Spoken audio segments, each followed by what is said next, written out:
Hi, my name is Ataya Smith, and today I have a presentation for you. It's going to be over effective listening and communication skills. Before we get started, I just want to do an introduction.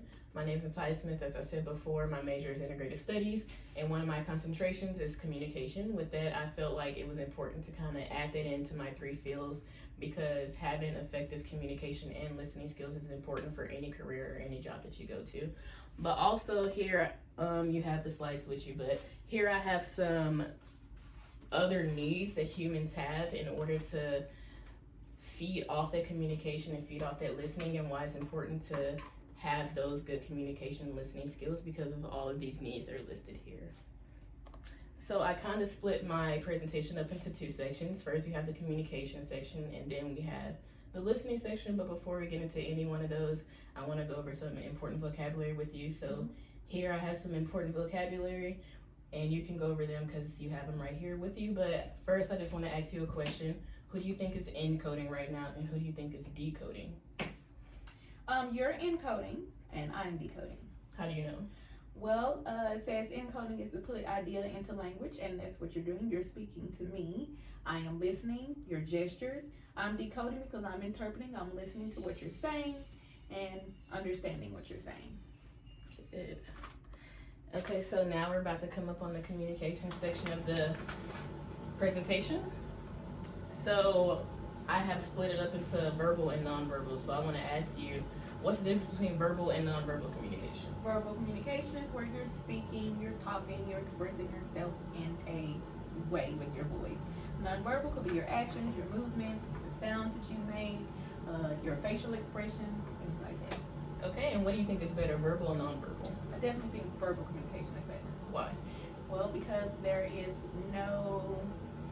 you don't have to wonder what is being said, what you need to understand.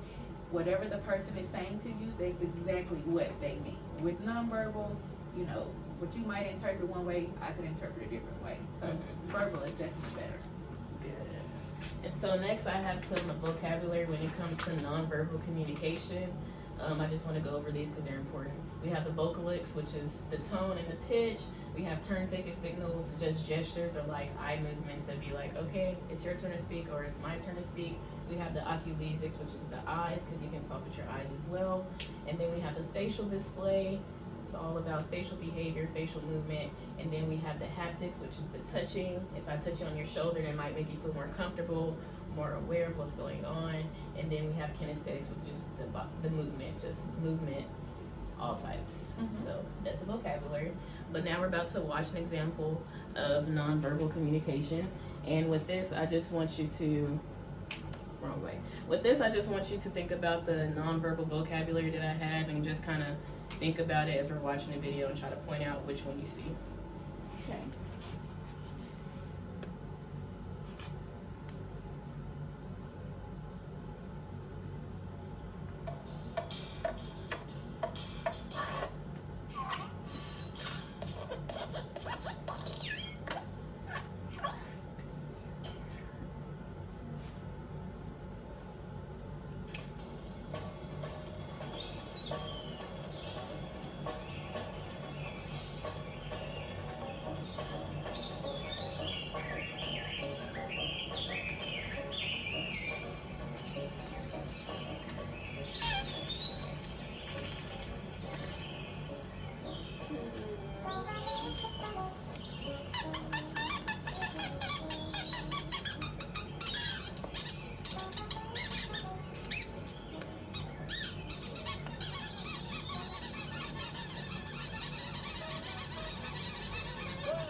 So, with that example, did you see any of those nonverbal cues or vocabulary that's in your slideshow packet? Yes, I saw vocalics, facial display, kinetics. I want to say that's all. Okay, one that I actually saw was oculus. Oh yes, Because yes. they kept communicating with the eyes, Yes, looking at each you're other, right. You're right. being very shady. So next I have some effective communication tips. Just some things that I think will be good to think about as you're communicating with others. So we have affirming responses, establishing the right tone, using clarity, and using the right channel. So when it comes to the channel, I think it's important because that was one of our vocabulary words. And channel is important because it's always about how you send your message. Like if you want to break up with somebody, probably the best channel will not be through text message or through email.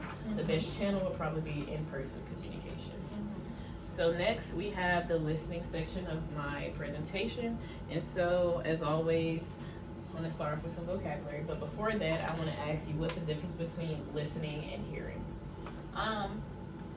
Hearing is something you do unconsciously. If you hear a noise, you hear it.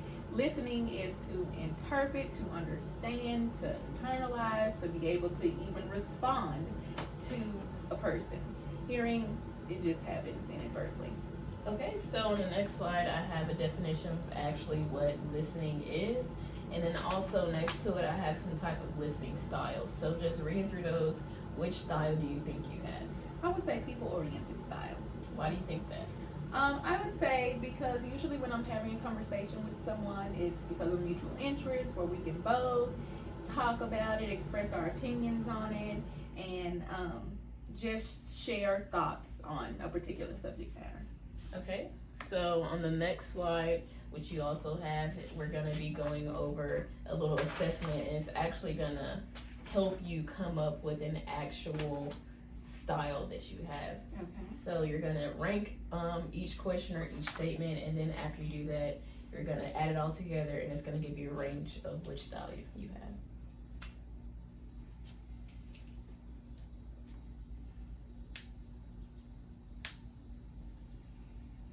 Okay. I'm supposed to put my total? Mm-hmm. Okay. I have my total. So what's your total? 39. Okay, so looking at the ranges, which one do you have? Is that here?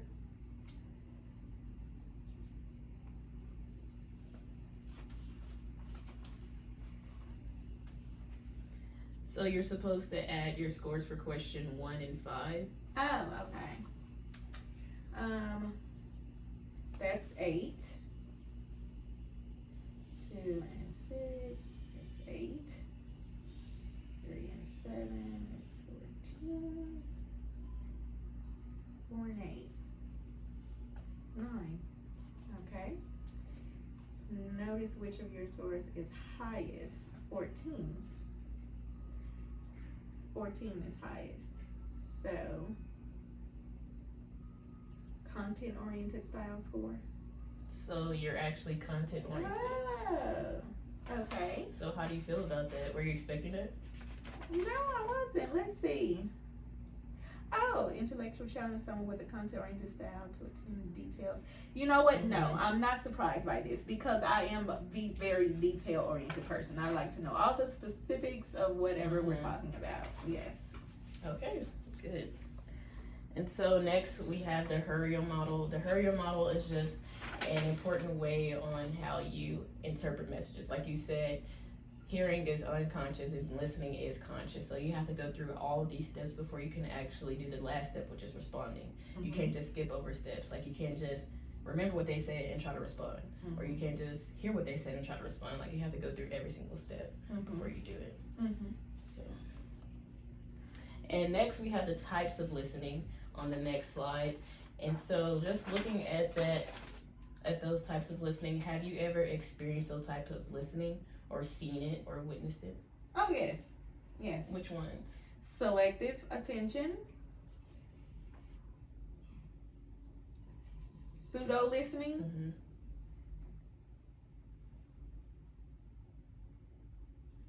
I'll actually tell you all of them. I've experienced all of these types of listening.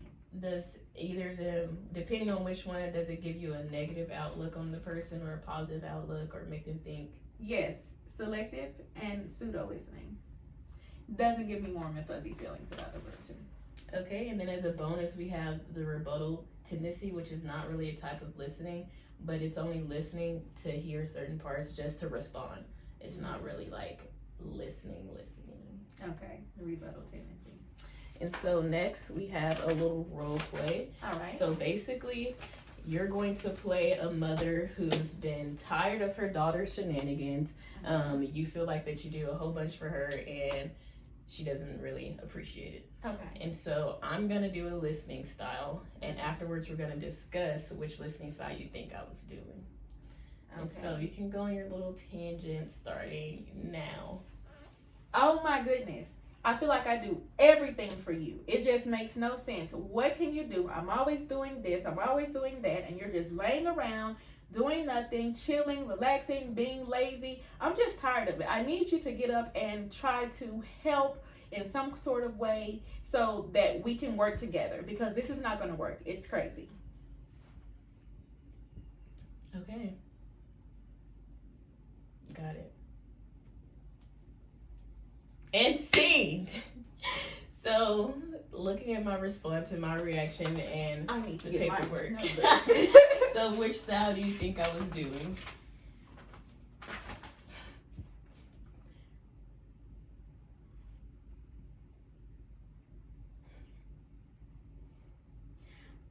Selective attention. Why? Well, I mean, your facial expressions looked like, yeah, I might be listening, but really it also looked like I just want you to hurry up and shut up.